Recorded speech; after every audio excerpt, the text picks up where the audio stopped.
Hi everyone. చాలామంది police aspirants long jump practice చేస్తున్నారు. కానీ మీరు ప్రాక్టీస్ చేసే పిట్టు ఎలా ఉండాలి ఫస్ట్, అది చాలా ఇంపార్టెంట్. బ్లైండ్గా నేను ఎందుకు ఈ వీడియో చేస్తున్నానంటే, కొంతమంది బ్లైండ్గా చేసేస్తున్నారు. ఎలా అంటే ఒక పిట్టుని అంటే కోచ్ల దగ్గరే, నేను వాళ్ళ పేర్లు వాళ్ళని మైనస్గా చెప్పట్లేదు, ఎందుకంటే ఒక యాస్పిరెంట్గా మీరు ఆలోచించాల్సిన బాధ్యత మీ మీద ఉంది. ఎందుకంటే ఆ పిట్లు ఎలా ఉన్నాయంటే, గుంత తవ్వి 1.5 ఫీటు ఒక ఫీటు లోపలికి తవ్వి, గుంత తవ్వి దాంట్లో ఇసుక పోసుకొని జంప్ చేస్తూ ఉన్నాం. బాగా ఆలోచించండి. అలా చేయడం వల్ల మనకు ఎక్కువ దూరం అనిపిస్తుంది. ఒకటి చిన్న ఎగ్జాంపుల్ తీసుకుందాము. ప్రతి జిల్లాలో కానిస్టేబుల్ పీటీసీ గ్రౌండ్లో జరుగుతాయి. ఏవి ఈవెంట్స్ అంటే పోలీస్ ట్రైనింగ్ సెంటర్లోనే జరుగుతాయి, ఒక జిల్లాకు ఒక చోట. ఈ జరిగే చోట అంతా ఏం చేస్తారు, ఒకే లాంగ్ జంప్ పిట్ ఉంటుంది.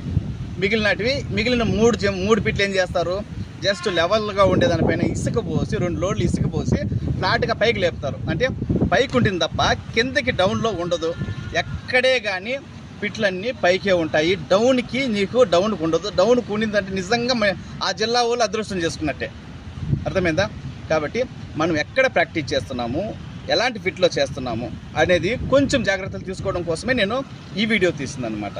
మీరంతా బాగా ఆలోచించారంటే చూడండి, రన్వే మనకు మినిమము 40 మీటర్స్, మినిమం 40 మీటర్లు ఎక్కువ దిగులు లేకుండా చాలా క్లియర్గా ఉండాలి. ఎందుకంటే ఇన్ కేస్ ప్రాక్టీస్లో ఏదైనా యాంకిల్ కానీ నీ కానీ డిస్లొకేట్ అయ్యే అవకాశాలు ఉంటాయి. ఆ మజిల్ బోను స్ట్రెయిన్ అయ్యేదానికి అవకాశం ఉంటుంది. ఇక్కడ చూడండి, ఈ టేకాఫ్ అనేది చాలా ఇంపార్టెంట్ మనకు. ఓకే, బోర్డు చూడండి ఒకసారి. ఇలా చెక్క కానీ మనం తీసుకునే టేకాఫ్ చాలా ఇంపార్టెంట్, కరెక్ట్గా ఉండాలి.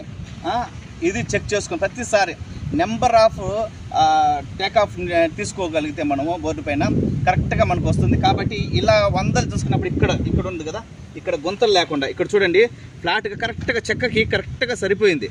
అదే కానీ గుంత కానీ ఉంటే మనం నెయిల్ పడేటప్పుడు కానీ, షూ వేసుకున్న వాళ్ళకి షూ సైడ్కి పడినా కానీ ఆటోమేటిక్గా పక్కకి డిస్లొకేట్ అయ్యేదానికి అవకాశం ఉంటుంది. కాబట్టి టేకాఫ్ బోర్డు.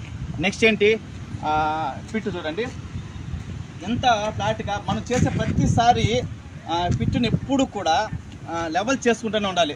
ఒక 2 జంపులు 3 జంపులు దూకిన తర్వాత గుంతలు పెడతా ఉన్నాయి అనుకోండి, వెంటనే అట్లే వదిలేసి మళ్ళీ దూకేస్తూ ఉంటాం. యాంకిల్ పెయిన్ రావడము, అది తవ్వి తీసుకోకపోతే, ఇసుకని కంటిన్యూగా తవ్వకపోతే ఏమవుతారంటే ఆ పిట్లో మనం కొంతమంది 30-40 జంపులు దూకుతూనే ఉంటారు. యాక్చువల్లీ మనం దూకాల్సింది, చెక్ చేసుకోవాల్సింది 6 నుంచి 8 జంపులు మాత్రమే పర్ డేలో చెక్ చేసుకోవాలి.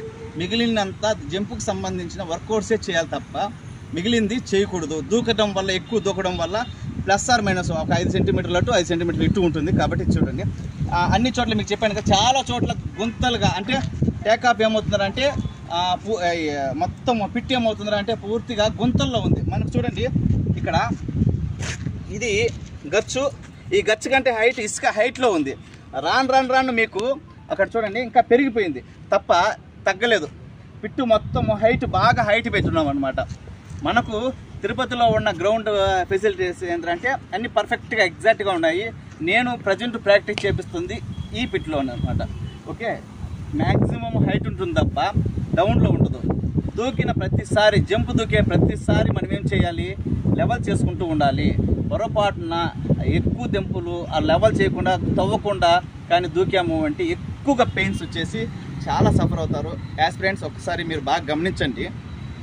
మీరు దూకే పిట్టు ఎలా ఉంది, రన్వే కరెక్ట్గా ఉందా, పిట్టు కరెక్ట్గా ఉందా, ఆ పిట్లో గుంత చేసుకొని దూకుతున్నామా, హైట్ చేసుకొని దూకుతున్నామా, ఇవన్నీ గమనించుకొని మీరు కానీ కరెక్ట్గా చేశారు అంటే 100% సక్సెస్ అయ్యేదానికి అవకాశం ఉంటుంది. ఎనివే రాను ఇంకా లాంగ్ జంప్కి సంబంధించిన వర్కౌట్స్ కూడా షెడ్యూల్స్ ఒక్కొక్కటి పెడుతూ వస్తాను. అన్ని క్లియర్గా నా వీడియోస్ మీకు మ్యాక్సిమము సపోర్ట్ అవ్వచ్చు. ఒకవేళ మీకు వీలైన కాడికి మీ ఫ్రెండ్స్కి షేర్ చేయండి. వాళ్ళకి మీకు కాకపోయినా వాళ్ళకన్నా ఉపయోగపడుతుంది. కాబట్టి థ్యాంక్ యూ.